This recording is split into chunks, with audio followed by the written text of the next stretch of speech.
Hey everybody, welcome to Students at First Online. We're so glad that you're here with us for another week of our online ministry. We're starting a new series today called The Necessity of Lament. Over the next 3 weeks, we're going to be looking at the doctrine of mourning. So understanding better how we are supposed to lament, how we are to deal with our sad feelings, how God feels about it, and the things that are appropriate for us to mourn over. Because in the last several months, we have been in a time of deep lament, deep sadness. We've experienced mourning for the way things used to be and mourning over the unknown of what might come tomorrow. We are uncertain at how different everything looks and feels these days, and this is not the first time that we, have struggled in lament. It's not unlike us to wonder what is happening or where God is or what God's doing while we're going through a tough time. And it would behoove us to consider the teachings and stories of the Bible to help us navigate this idea and this practice of lament. And frankly, as Americans, we're not always the best at mourning well. We're steeped in this practice of just brushing things off, pulling ourselves up by our bootstraps and attempting to show the world that we can handle anything. And if you're one of those people, and I am too, hear this.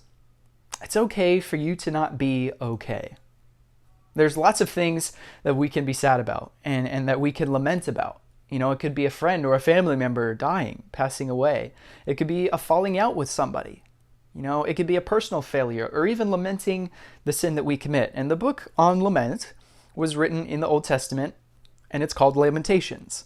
This book takes place after the fall of Jerusalem, and the people are in deep mourning. They lament over the desertion they feel, both from God and from others. They lament the brokenness they feel in the new bondage that they are captive in. And in chapters 1 and 5, this is talked about in detail, as well as the status of the nation without God. It really shows us the slippery slope that sin can take us on and how seriously God takes it. And you might be wondering in this moment why we are looking at the beginning and the end of the book. And the reason is that the book of Lamentations it's poetry. It's a poetic book that's structured in what are called chiasms.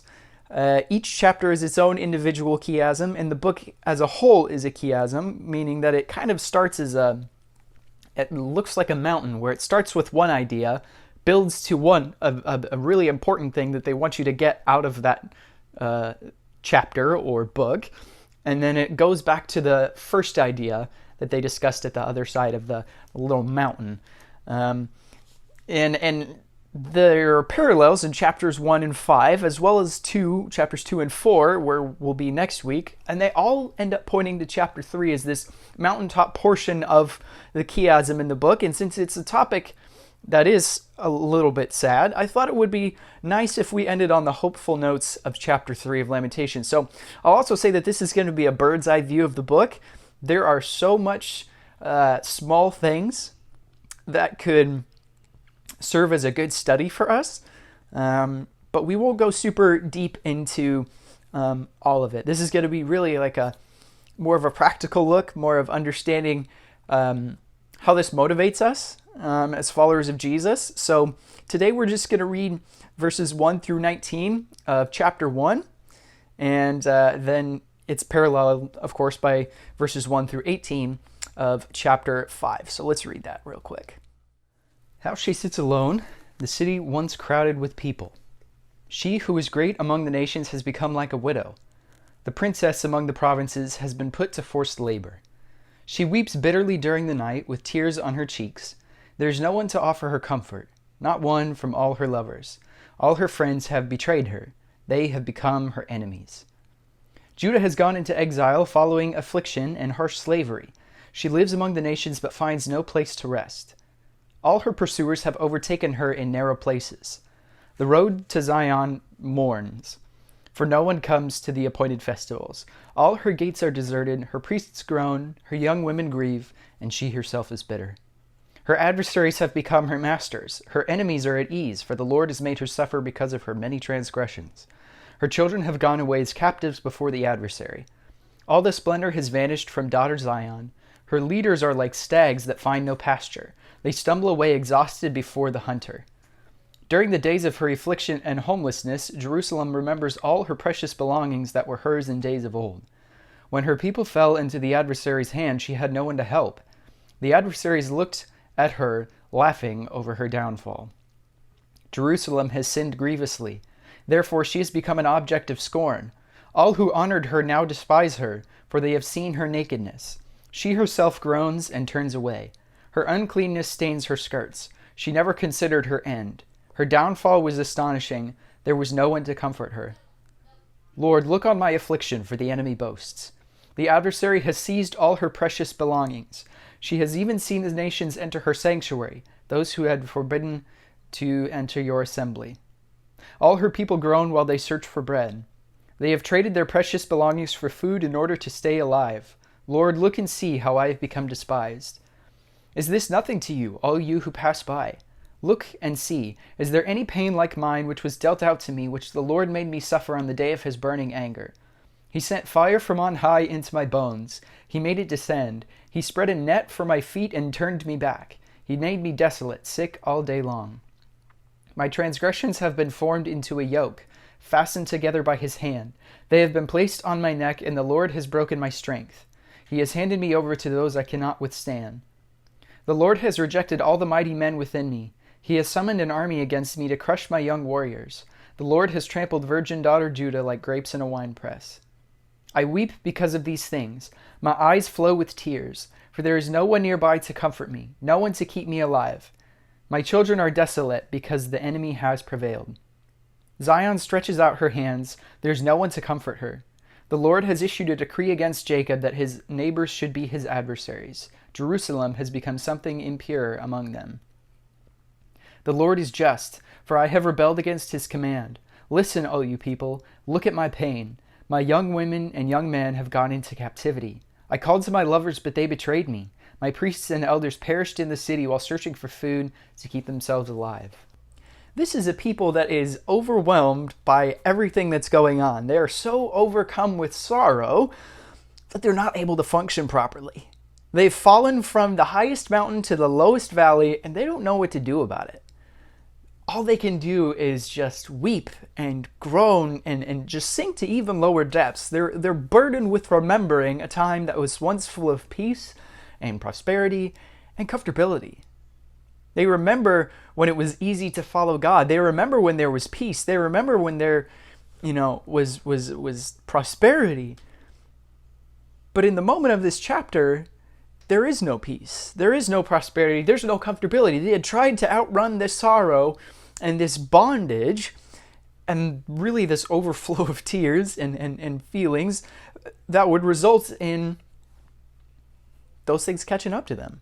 And similarly, in verses 1 through 18 of chapter 5, it gives this call to God to recognize all that they're experiencing. The former generations had sinned, and the Bible tells us that the sins of the former generations end up, when they're unresolved, those consequences apply to later generations. The punishment had been passed down to the further descendants. And because of the fear they had about their survival, they continued to go down a path that would lead to more suffering. It's more of chapter 5 is more of a response to the first chapter with less of the why, like less of the indication as to why they're in this spot and just stating the fact of this is where we are, and it's not good. I liken this section to that of Romans chapter 1, where Paul talks about how people knew God, but they chose not to worship him or give him thanks. In detail, he describes all of what they decided was right in their own eyes, and some of them even knowing that it was wrong, but choosing it anyway. In theory, the list of consequences that we talk about here is some of what it looks like on the other side of sin. When we choose to live our lives in sinful ways and doing whatever we want to do whenever we want to do it, the world around us will try its hardest to keep us living that life. They'll try to keep us in that cycle. Our adversary will use whatever means necessary to knock us down and keep us down.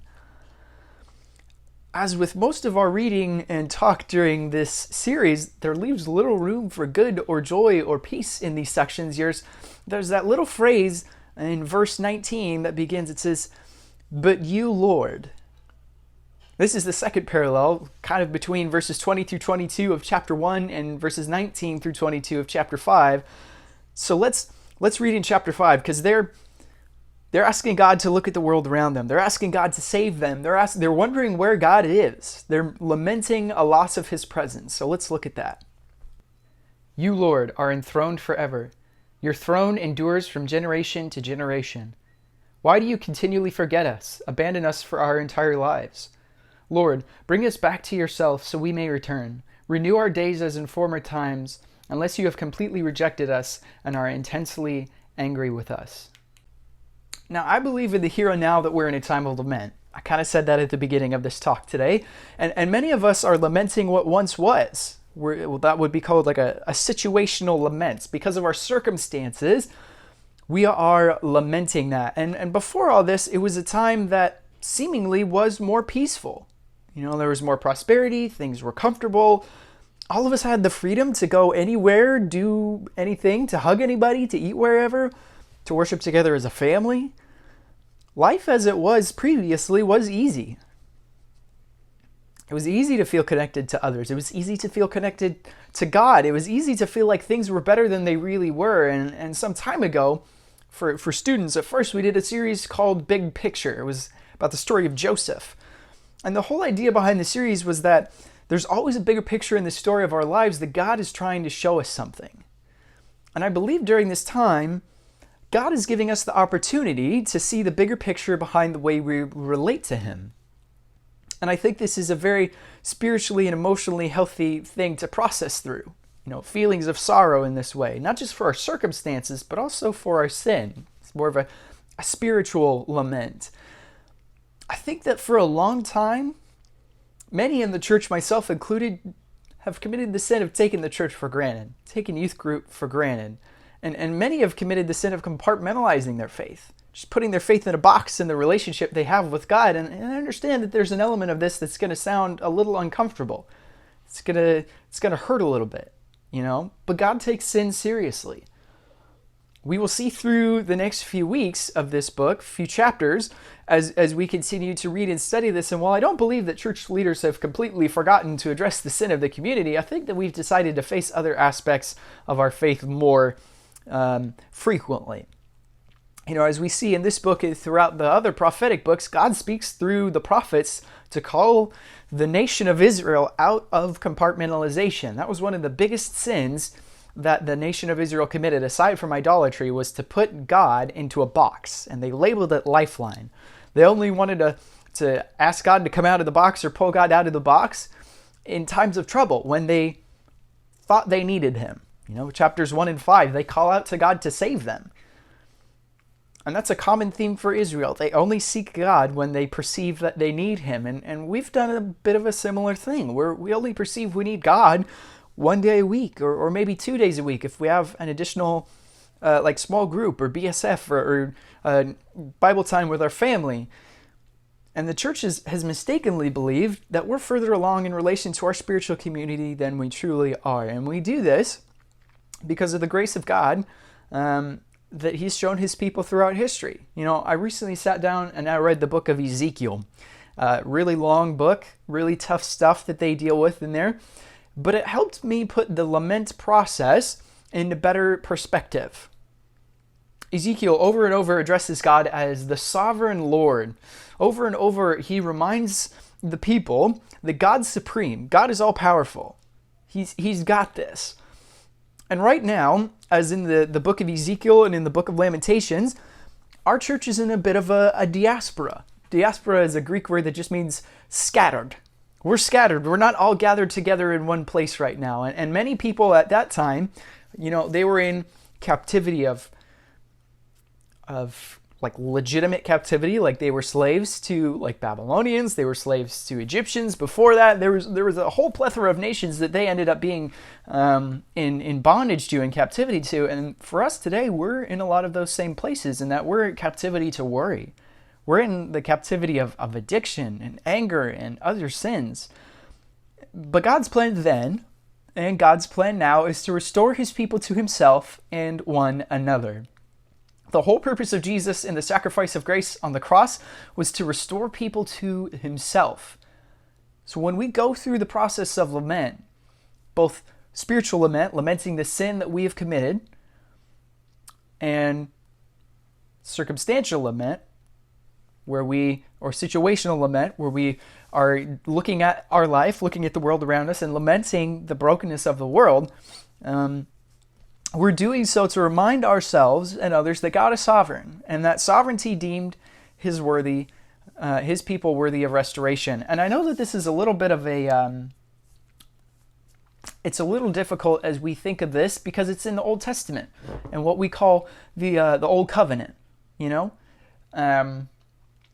because we have the Holy Spirit now. The Spirit of God is living in us. And the people of Israel at this time were struggling because God's presence was removed from them. They asked for God's presence to be with them again, but we always have God's presence with us. So what does that mean for us? Well, for us, when we lament our sin, it is a moment where we are remembering the commitment we made to God, where we're looking at the sacrifice of Jesus, and we're looking at the time where we said yes to him, where we say, God, I believe that what Jesus did on the cross was real, and that it took my sin, and I want to live for him. And then we were, at some point, either right then or afterwards, baptized. It's us remembering that commitment that we made, saying, God, I want to follow you. And you know what? I haven't been following you as well as I should. And that's, as we look at this book, it's very much focused on, for us, we have this idea of awaiting the liberation from the brokenness of this world. There's some end times implications for us as we think about this, and we'll continue to look at this in the coming weeks. But that's our takeaway for today, is that yes, we have God with us, but God still is wanting to restore all people to himself. And there's some people out there that haven't heard this word yet, that they don't know the word of God, that they haven't experienced the life in Jesus yet. And God's plan for then and God's plan for now is the same, that he wants to restore people to himself and to one another. See you guys next week.